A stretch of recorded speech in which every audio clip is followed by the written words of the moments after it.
Hello friends, ನನ್ನ YouTube channel Netaji Tally education ಸೆಂಟರ್ಗೆ ಸ್ವಾಗತ. ಫ್ರೆಂಡ್ಸ್, ಯಾರೆಲ್ಲ ಇದೇ ಮೊದಲ ಬಾರಿಗೆ ನನ್ನ ಚಾನಲ್ ನೋಡುತ್ತಿದ್ದರೆ ದಯವಿಟ್ಟು ಅಂಥವರು ನನ್ನ ಚಾನಲ್ಗೆ ಸಬ್ಸ್ಕ್ರೈಬ್ ಮಾಡಿ, ಶೇರ್ ಮಾಡಿ, ಲೈಕ್ ಮಾಡಿ ಹಾಗೂ ಬೆಲ್ ಐಕಾನ್ ಕ್ಲಿಕ್ ಮಾಡೋದನ್ನು ಮರಿಬೇಡಿ. ಏಕೆಂದರೆ ನಾನು ಮಾಡೋ ಹೊಸ ವಿಡಿಯೋಗಳ ಅಪ್ಡೇಟ್ಸ್ ನಿಮಗೆ ಸಿಗುತ್ತೆ. ಹೆಲೋ ಫ್ರೆಂಡ್ಸ್, ನನ್ನ ಹಿಂದಿನ 2 ವಿಡಿಯೋಗಳಲ್ಲಿ ಮೊದಲನೇ ವಿಡಿಯೋದಲ್ಲಿ ಕಂಪನಿ ಕ್ರಿಯೇಟ್ ಮಾಡೋದು ಹೇಗೆ ಅಂತ ಹೇಳ್ಕೊಟ್ಟಿದ್ದೇನೆ. ಹಾಗೆ ಎರಡನೇ ವಿಡಿಯೋದಲ್ಲಿ ಲೆಡ್ಜರ್ಸ್ ಮತ್ತು ಗ್ರೂಪ್ಸ್ ಬಗ್ಗೆ ವಿವರಣೆಯನ್ನು ತಿಳಿಸಿದ್ದೇನೆ. ಈಗ ನನ್ನ 3ನೇ ವಿಡಿಯೋದಲ್ಲಿ ಲೆಡ್ಜರ್ ಅಕೌಂಟ್ ಕ್ರಿಯೇಟ್ ಮಾಡೋದು ಹೇಗೆ, ಗ್ರೂಪ್ಸನ್ನು ಸೆಲೆಕ್ಟ್ ಮಾಡ್ಕೊಳ್ಳೋದು ಹೇಗೆ ಅನ್ನೋದ್ರ ಬಗ್ಗೆ ತಿಳಿಸ್ಕೊಡ್ತೇನೆ. ಬನ್ನಿ ಸ್ನೇಹಿತರೆ, ನೋಡೋಣ.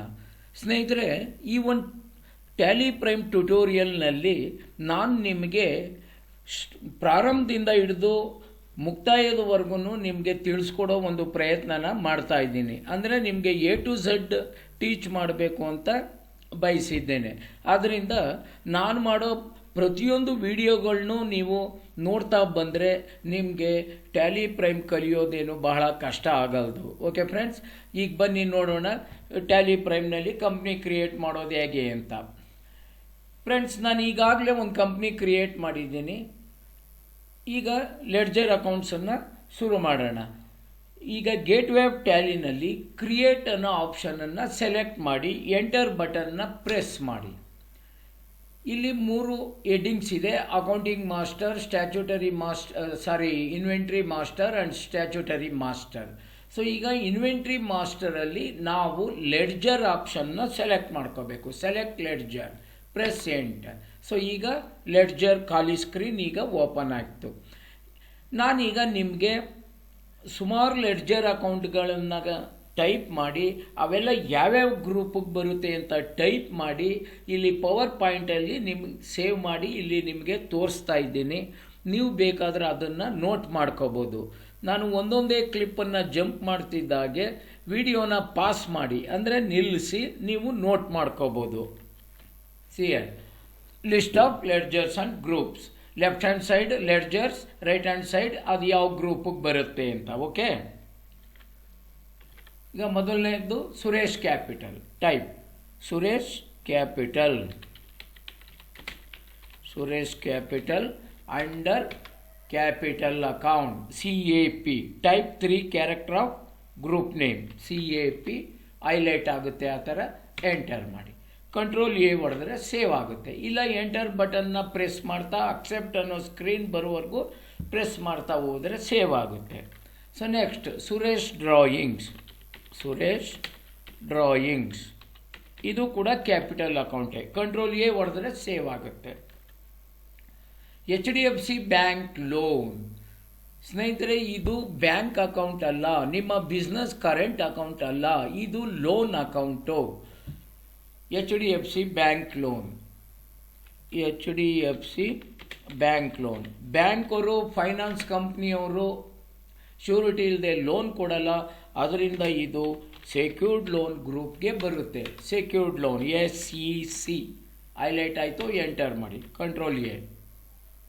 So next Raju's hand loan.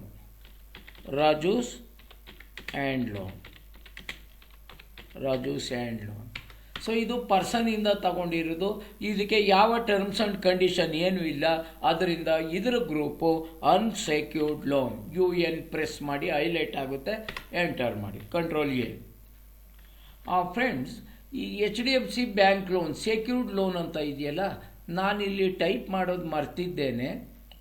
ನೀವು ಫೈನಾನ್ಸ್ ಕಂಪ್ನಿನಲ್ಲಿ ಲೋನ್ ತಗೊಂಡ್ರೆ ಅದು ಕೂಡ ಸೆಕ್ಯೂರ್ಡ್ ಲೋನ್ ಗ್ರೂಪ್ಗೆ ಬರುತ್ತೆ. ಯಾಕಂದರೆ ಅವರು ಕೂಡ ಸೆಕ್ಯೂರಿಟಿ ಇಲ್ಲದೆ ನಿಮಗೆ ಲೋನ್ ಕೊಡಲ್ಲ. ಕ್ರಿಯೇಟ್ ಮಾಡಿ. ಒಂದು example: Lakshmi finance limited loan under secured loan. Control A. So next suppliers. ಇಲ್ಲಿ ಯಾವುದೋ ಒಂದು ಸಪ್ಲೈಯರ್ ನೇಮ್ ಹಾಕಿದರೆ ನಿಮಗೆ ಕನ್ಫ್ಯೂಸ್ ಆಗೋದು. ಅದು ಸಂಡ್ರಿ ಡೆಟಾರ್ಸಾ, ಸಂಡ್ರಿ ಕ್ರೆಡಿಟಾರಾ, ಅವ್ರ ಸಪ್ಲೈಯರ, ಕಸ್ಟಮರ ಅಂತ. ಅದಕ್ಕೆ ನಾನು ಅವರ ನೇಚರನ್ನು ಮಾತ್ರ ಟೈಪ್ ಮಾಡಿದ್ದೀನಿ. ಸಪ್ಲೈಯರ್ಸ್ ಸೊ ಸಪ್ಲೈಯರ್ಗೆ ಯಾವುದಾರ ಒಂದು ನೇಮ್ ನೀವೇ ಕೊಟ್ಕೊಳ್ಳಿ. SK ಪವರ್ ಟೂಲ್ಸ್ ಇವರು ಸಪ್ಲೈಯರ್ ಆಗಿರೋದ್ರಿಂದ ಸಂಡ್ರಿ ಕ್ರೆಡಿಟಾರ್ ಗ್ರೂಪ್ಗೆ ಬರ್ತಾರೆ. SU ಟೈಪ್ ಮಾಡಿ, ಆ 3 ಹೈಲೈಟ್ ಆಗ್ತವೆ ಬ್ಲೂ ಕಲರಲ್ಲಿ. ಏರೋ ಸ್ಕೀನಲ್ಲಿ ನಿಮ್ಮ ಗ್ರೂಪ್ ಯಾವುದು ಅದನ್ನು ಸೆಲೆಕ್ಟ್ ಮಾಡಿ, ಸಂಡ್ರಿ ಕ್ರೆಡಿಟಾರ್ಸ್, ಕಂಟ್ರೋಲ್ ಎ. ಈಗ customers Metabo power tools under sundry debtors. Arrow ಸ್ಕೀನಲ್ಲಿ ಸೆಲೆಕ್ಟ್ ಮಾಡಿದ್ದೀನಿ ಸಂಡ್ರಿ ಡೇಟಾರ್ಸ್, ಎಂಟರ್ ಪ್ರೆಸ್ ಮಾಡಿ. ಫ್ರೆಂಡ್ಸ್, ಇಲ್ಲೆಲ್ಲ ನೀವು ಪ್ರಾಕ್ಟೀಸ್ ಮಾಡುವಾಗ ಅಡ್ರೆಸ್ಸು ಡೀಟೇಲ್ಸ್ ಎಲ್ಲ ಇಲ್ಲಿ ನೀವು ಟೈಪ್ ಮಾಡ್ಕೊಳ್ಳಿ. ಓಕೆ. ನೆಕ್ಸ್ಟ್ ವೆಂಡರ್ಸ್ ಅಂದರೆ ಯಾರು ನಿಮಗೆ ಸರ್ವಿಸ್ ಕೊಟ್ಟಿರ್ತಾರೋ ಅವರೆಲ್ಲ ವೆಂಡರ್ಸ್. ಈಗ ಉದಾಹರಣೆಗೆ ಆಡಿಟರ್ ನಿಮಗೆ ಆಡಿಟಿಂಗ್ ಸರ್ವಿಸ್ ಕೊಟ್ಟಿರ್ತಾನೆ, ಅವನು ಲೆಡ್ಜರು ಕ್ರಿಯೇಟ್ ಮಾಡಬೇಕು, ಅವನು ಕೂಡ ಸಂಡ್ರಿ ಕ್ರೆಡಿಟಾರ್ಗೆ ಗ್ರೂಪ್ಗೆ ಬರ್ತಾನೆ. ಆಲ್ ವೆಂಡರ್ಸ್, ಎಲ್ಲ ವೆಂಡರ್ಗಳು ಸಂಡ್ರಿ ಕ್ರೆಡಿಟಾರ್ ಗ್ರೂಪ್ಸ್ಗೆ ಬರ್ತಾರೆ. So auditor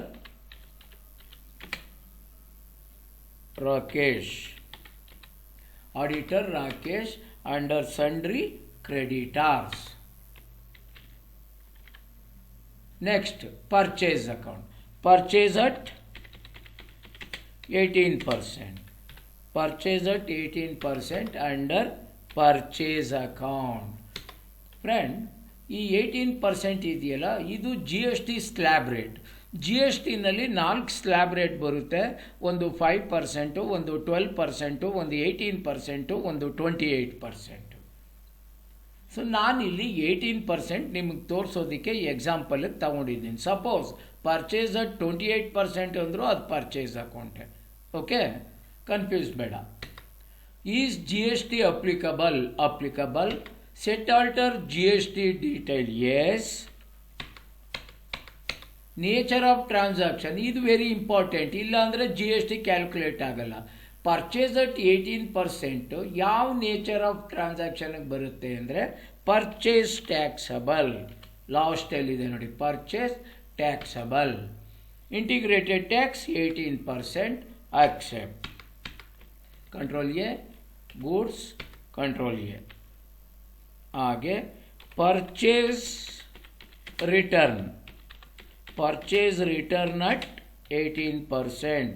so purchase return ಅಂದರೆ ಗೂಡ್ಸ್ ರಿಟರ್ನ್ ಮಾಡೋದು, ಏನು ಡ್ಯಾಮೇಜ್ ಆಗಿರೋದಕ್ಕೆ ಮತ್ತು ಸರಿಯಾದ ಕ್ವಾಂಟಿಟಿ ಕಳಿಸಿಲ್ಲ ಅನ್ನೋ ರೀಸನ್ಗೆ. ಸೊ ಗೂಡ್ಸನ್ನು ರಿಟರ್ನ್ ಮಾಡಿದಾಗ ಅದು ಕೂಡ ಗ್ರೂಪು ಪರ್ಚೇಸ್ ಅಕೌಂಟೇ ಬರುತ್ತೆ. ಅದಕ್ಕೂ GST ಎನೇಬಲ್ ಮಾಡ್ಕೋಬೇಕು. ಈ GST applicable. Set alter GST detail, yes. ಇದಕ್ಕೂ ಕೂಡ ನೇಚರ್ ಆಫ್ ಟ್ರಾನ್ಸಾಕ್ಷನ್ನ ಪರ್ಚೇಸ್ ಟ್ಯಾಕ್ಸಬಲ್ ತಗೋಬೇಕು. So 18% tax, integrated tax, goods. Next interstate purchase at 18%. ಇದು ಹೊರಗಡೆಯಿಂದ ನೀವು ಪರ್ಚೇಸ್ ಮಾಡಿದರೆ ಆಗ ಅದು ಇಂಟರ್ಸ್ಟೇಟ್ ಗ್ರೂಪಿಗೆ ಬರುತ್ತೆ. ಇಂಟರ್ಸ್ಟೇಟ್ ಪರ್ಚೇಸ್ ಅಂತ ಬರುತ್ತೆ. Group purchase account. GST applicable. Set alter GST detail, yes. Nature of transaction interstate purchase taxable. Interstate purchase taxable ಇಲ್ಲಿದೆ ನೋಡಿ, ಇದು ವೆರಿ ಇಂಪಾರ್ಟೆಂಟ್. 18% ಗೂಡ್ಸ್. ಅರ್ಥ ಆಗ್ತಾ ಇದೆಯಲ್ಲ ಫ್ರೆಂಡ್ಸ್? ನೆಕ್ಸ್ಟ್, ಓಕೆ, ಈಗ 2ನೇ ಕ್ಲಿಪ್ಪಿಗೆ ಬಂದಿದ್ದೀನಿ ನಾನು. ಈಗ ವಿಡಿಯೋ ಪಾಸ್ ಮಾಡಿ ನೀವು ಇದನ್ನೆಲ್ಲ ನೋಟ್ ಮಾಡ್ಕೊಂಡು ಆಮೇಲೆ ನೀವು ಕಂಟಿನ್ಯೂ ಮಾಡ್ಬೋದು. Sales at 18% under sales account. ಪರ್ಚೇಸ್ಗೆ ಹೆಂಗೆ ಮಾಡಿದ್ರು ಅದೇ ರೀತಿ ಮಾಡಿ, ಬಟ್ ಅಲ್ಲಿ ಪರ್ಚೇಸ್ ಟ್ಯಾಕ್ಸಬಲ್ ಅನ್ನೋದನ್ನ ಇಲ್ಲಿ ಪರ್ಚೇಸ್ ಸೇಲ್ಸ್ ಟ್ಯಾಕ್ಸಬಲ್ ಅಂತ ತಗೊಳ್ಳಿ. GST applicable. Set alter GST detail, yes. Nature of transaction sales taxable ಇಲ್ಲಿದೆ 18%.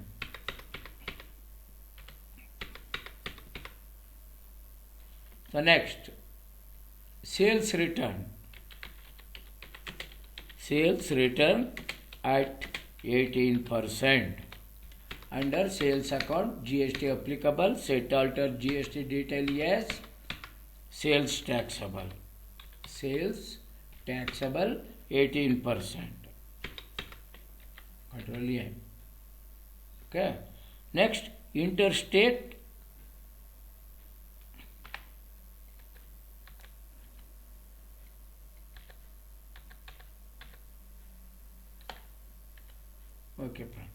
interstate sales at 18%. Under sales account, GST applicable, set alter GST detail, nature of transaction, interstate sales taxable 18%.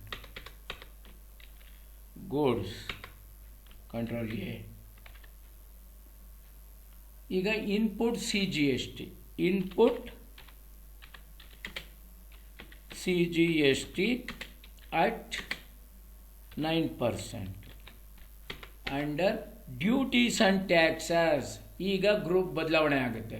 DU, duties and taxes.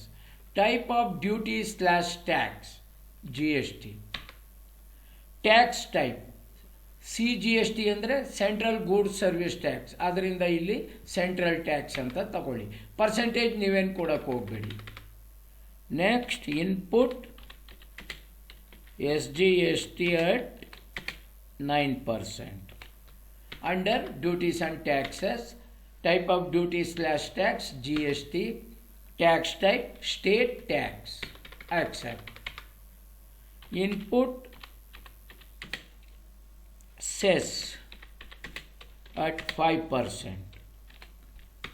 Duties and taxes, type of duty slash tax, GST. Tax type, cess. Any, accept. TDS tax, TCS tax, so ಅವೆಲ್ಲ ಅದೇ ರೀತಿ create ಮಾಡ್ಕೋಬೇಕು. ಈಗ ಮೂರನೇ ಕ್ಲಿಪ್ಪಿಗೆ ಬನ್ನಿ. ಇಲ್ಲಿರೋದನ್ನೆಲ್ಲ note ಮಾಡ್ಕೊಳ್ಳಿ, video pause ಮಾಡಿ. ಈಗ output CGST 18%, output SGST at 18%, output cess at 5%. ಈಗ ಇನ್ಪುಟ್ CGST SGST ಸೆಸ್ ಯಾವ ರೀತಿ ಮಾಡಿದ್ವೋ ಅದೇ ರೀತಿ ಮಾಡಬೇಕು. ಓಕೆ, ಸೊ ಮತ್ತೆ ಇಲ್ಲಿ ಕ್ರಿಯೇಟ್ ಮಾಡೋದೇನು ಬೇಡ. ಈಗ next ledger, provision for income tax. Provision ಅಂದರೆ ಕೊಡಬೇಕಾದ್ದು, ಮುಂದೆ ಕೊಡಬೇಕಾದ್ದನ್ನು ಅವರು ಪ್ರಾವಿಷನ್ ಮಾಡಿ ಇಟ್ಕೊಂಡಿರ್ತಾರೆ. ಸೊ ಆವಾಗ ಆ ಲೆಡ್ಜರನ್ನು ನಾವು ಕ್ರಿಯೇಟ್ ಮಾಡಬೇಕು. Provision for income tax, provision for depreciation. ದೊಡ್ಡ ದೊಡ್ಡ ಕಂಪ್ನಿಗಳಲ್ಲಿ, ಲಾರ್ಜ್ ಸ್ಕೇಲ್ ಬಿಸ್ನೆಸ್ಸಲ್ಲಿ ಇವೆಲ್ಲ common. Provision for income tax under provisions, control A. So ಅದೇ ರೀತಿ provision for depreciation under provision ಏನು ಕ್ರಿಯೇಟ್ ಮಾಡಬೇಕಾದ್ರೆ salary payable.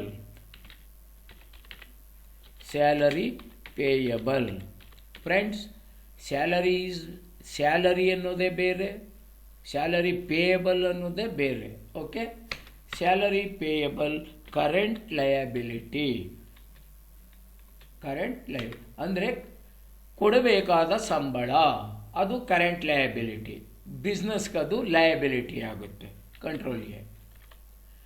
Outstanding rent, any outstanding expenses, ಯಾವುದೇ ಬಾಕಿ ಇರ್ತಕ್ಕಂಥ ಖರ್ಚುಗಳ ಲೆಡ್ಜರನ್ನು ಕರೆಂಟ್ ಲಯಬಿಲಿಟಿನಲ್ಲೇ ಉಪಯೋಗಿಸ್ಕೋಬೇಕು. For example, outstanding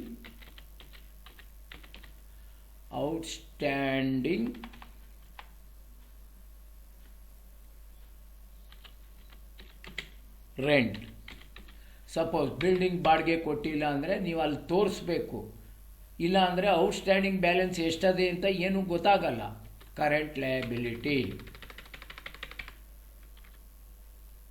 fixed deposit,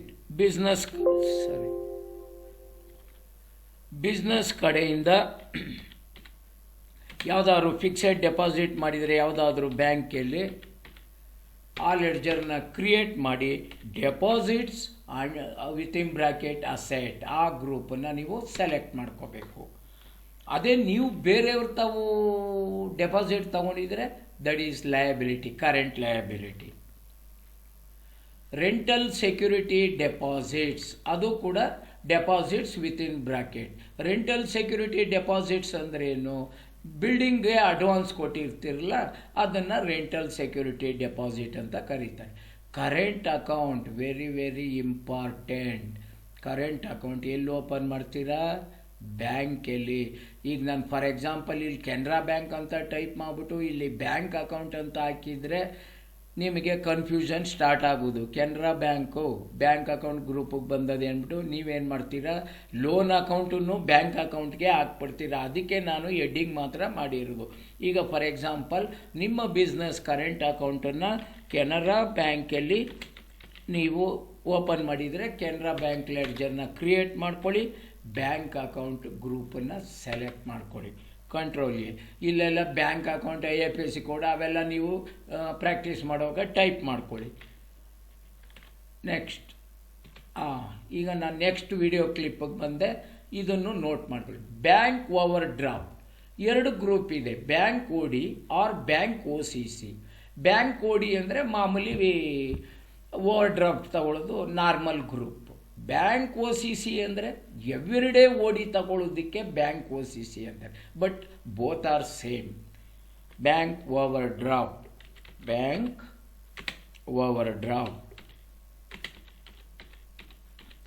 under bank OD.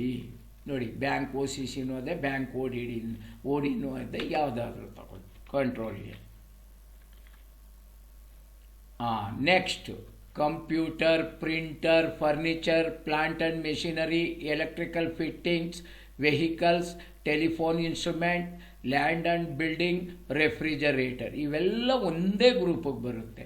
But ನಾನು ನಿಮಗಿಲ್ಲಿ ಒಂದನ್ನು ಕ್ರಿಯೇಟ್ ಮಾಡಿ ತೋರಿಸ್ತೀನಿ. ನಿಮ್ಮ ರೆಫರೆನ್ಸ್ಗೆ ಇದನ್ನ ನೀವು ನೋಟ್ ಮಾಡ್ಕೊಳ್ಳಿ. ಉದಾಹರಣೆಗೆ computer fixed assets. Control A. ಈಗ ನೆಕ್ಸ್ಟ್ ಸ್ಲೈಡ್ಗೆ ಹೋಗೋಣ. Prepaid rent, current assets. Prepaid rent ಅಂದ್ರೇನು? ಆ ಒಂದು ಟೈಮ್ ಬರೋಕ್ಕೆ ಮೊದಲೇ ನೀವೇನಾದರೂ ಬಿಲ್ಡಿಂಗ್ ಓನರ್ಗೆ ರೆಂಟನ್ನು ಕೊಟ್ಟಿದ್ರೆ ಅದನ್ನ ಪ್ರೀಪೇಯ್ಡ್ ರೆಂಟ್ ಅಂತ ಕರೀತಾರೆ. ಅದನ್ನು ಯಾವ ಗ್ರೂಪ್ಗೆ ಹಾಕೋದು? Current asset. Prepaid rent under current asset. Control. Next prepaid insurance. Friend, ಇಲ್ಲಿ ಪೇಯ್ಡ್ ಅನ್ನೋದು ಬಿಟ್ಟೋಗಿದೆ, ದಯವಿಟ್ಟು ನೀವು ನೋಟ್ ಮಾಡ್ಕೊಳ್ಳುವಾಗ ಪ್ರೀಪೇಯ್ಡ್ ಆಮೇಲೆ ಐಪನ್ ಹಾಕೊಂಡು ಇನ್ಶೂರೆನ್ಸ್ ಅಂತ ಮಾಡ್ಕೊಳ್ಳಿ. ಅದು ಕರೆಂಟ್ ಅಸೆಟ್ಟೆ, ಅದನ್ನೇನು ಕ್ರಿಯೇಟ್ ಮಾಡೋದು. Salary advance very important.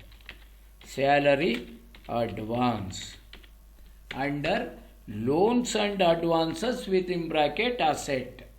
Loans and advances within bracket asset. Next, petty cash, very very important. Petty cash. Friends, cash account, main cash account ಅದು ಈಗಾಗಲೇ ಟ್ಯಾಲಿನಲ್ಲಿ ಇದೆ.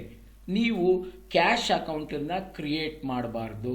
ಅಕಸ್ಮಾತ್ ನೀವು ಕ್ಯಾಶ್ ಅಂತ ಟೈಪ್ ಮಾಡಿ ಎಂಟರ್ ಹೊಡೆದ್ರೆ ಡೂಪ್ಲಿಕೇಟ್ ಎಂಟ್ರಿ ಅಂತ ತೋರಿಸುತ್ತೆ. ಸ್ನೇಹಿತರೆ, ನಿಮ್ಮ ಗಮನದಲ್ಲಿರಲಿ, ಟ್ಯಾಲಿನಲ್ಲಿ 2 ಲೆಡ್ಜರ್ ಅಕೌಂಟು ಡಿಫಾಲ್ಟ್ ಆಗಿದ್ದಾವೆ. ಒಂದು ಪ್ರಾಫಿಟ್ ಆ್ಯಂಡ್ ಲಾಸ್ ಅಕೌಂಟ್, ಇನ್ನೊಂದು ಕ್ಯಾಶ್ ಅಕೌಂಟ್. ನೀವು ಯಾವಾಗಲೂ ಅಷ್ಟೇ ಪ್ರಾಕ್ಟೀಸ್ ಮಾಡುವಾಗೇ ಆಗಲಿ ವರ್ಕ್ ಮಾಡುವಾಗೇ ಆಗಲಿ ಕ್ಯಾಶ್ ಅಕೌಂಟನ್ನು ಕ್ರಿಯೇಟ್ ಮಾಡಬೇಡಿ, ಪೆಟಿ ಕ್ಯಾಶ್ ಮಾಡಿ. ಯಾಕಂದರೆ ಅದು ಇರಲ್ಲ. Petty cash, cash in hand group, cash in hand. Control. Petty cash. Consultancy fees.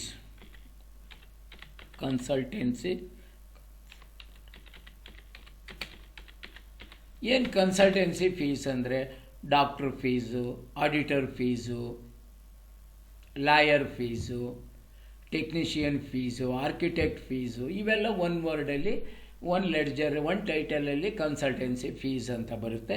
Direct income group is direct income.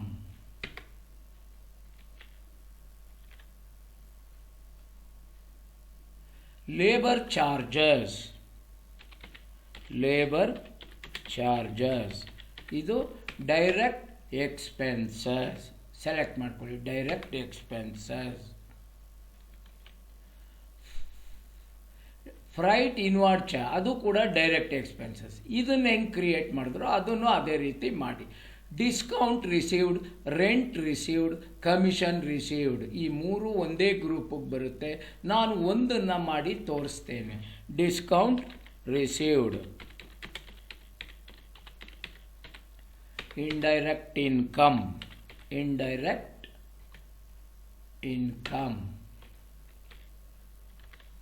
ಈಗ ನೆಕ್ಸ್ಟ್ ಸ್ಲೈಡ್ಸ್ಗೆ ಹೋಗೋಣ. ಇಂಟ್ರೆಸ್ಟ್ ರಿಸೀವ್ಡ್ ಇಂಡೈರೆಕ್ಟ್ ಇನ್ಕಮ್ ಆಯಿತು. ಈಗ ಅಡ್ವರ್ಟೈಸ್ಮೆಂಟ್ ಚಾರ್ಜಸ್ ಇವೆಲ್ಲ ತುಂಬಾ ಇದ್ದಾವೆ, ಇವೆಲ್ಲ ನೋಟ್ ಮಾಡ್ಕೊಳ್ಳಿ. ಅಡ್ವರ್ಟೈಸ್ಮೆಂಟ್ ಚಾರ್ಜಸ್ ನಾನು ಒಂದನ್ನು ಕ್ರಿಯೇಟ್ ಮಾಡಿ ತೋರಿಸ್ತೀನಿ. Advertisement charges under indirect expenses. ಈ ಎಕ್ಸ್ಪೆನ್ಸಸ್ಗಳು ತುಂಬ ಇದ್ದಾವೆ. ನನಗೆ ಗೊತ್ತಿರುವಷ್ಟನ್ನು ಇಲ್ಲಿ ಟೈಪ್ ಮಾಡಿ ಇಟ್ಟಿದ್ದೀನಿ. ನೀವು ಅದನ್ನು ಕಾಪಿ ಮಾಡ್ಕೊಳ್ಳಿ. ವಿಡಿಯೋನ ಸ್ಟಾಪ್ ಮಾಡಿ ಅಥವಾ ಪಾಸ್ ಮಾಡಿ ಸ್ಟಾಪ್ ಮಾಡ್ಕೊಳ್ಳಿ. Advertisement charges, auditor fees, bank charges, courier charges, cab rent, conveyance charges, discount paid, electricity charges, freight, outward charges. Next slide. ಈಗ ನೆಕ್ಸ್ಟ್ ಸ್ಲೈಡಿಗೆ ಬಂದಿದ್ದೀನಿ ಫ್ರೆಂಡ್ಸ್. ಇದನ್ನು ಹಂಗೆ ವಿಡಿಯೋನ ಪಾಸ್ ಮಾಡಿ ಇದನ್ನು ನೋಟ್ ಮಾಡ್ಕೊಳ್ಳಿ. Generator maintenance charges, housekeeping service charges, housekeeping material charges, insurance charges, interest on capital, interest on loan, lunch expenses, legal expenses, contractors charges, news paper charges, puja expense. ಇವೆಲ್ಲ ಏನು ಅನ್ನೋ ಡೀಟೇಲನ್ನು ನಾನು ನಿಮಗೆ ಲೆಡ್ಜರ್ಸ್ ಆ್ಯಂಡ್ ಗ್ರೂಪ್ಸ್ ವಿವರಣೆ ಅಂತ ಒಂದು 2ನೇ ವಿಡಿಯೋ ಮಾಡಿದ್ದೀನಿ. ನೀವು ಅದು ಹೋಗಿ ನೋಡಿ, ನಿಮಗೆ ಗೊತ್ತಾಗುತ್ತೆ. ಈಗ ನೆಕ್ಸ್ಟ್ ಸ್ಲೈಡ್. ಪೆಟ್ರೋಲ್ ಎಕ್ಸ್ಪೆನ್ಸಸ್ ಇವೆಲ್ಲ ಸೇಮ್, ಅದೇ group. Indirect expense, packing charges, rent, office or factory, repairs and maintenance charges, refrigerator charges, salary, stationery charges, security service charges, travelling expenses, tour expenses. ಈಗ ಮತ್ತೆ ನೆಕ್ಸ್ಟ್ ಸ್ಲೈಡ್ಗೆ ಹೋಗ್ತಾ ಇದ್ದೀನಿ. Vehicle maintenance charges, xerox expenses, pre operative expenses.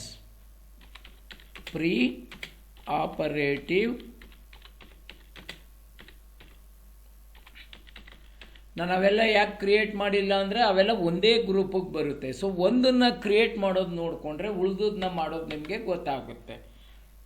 Miscellaneous expenses within bracket asset. Next suspense account. Suspense account under suspense account. So next, general reserve.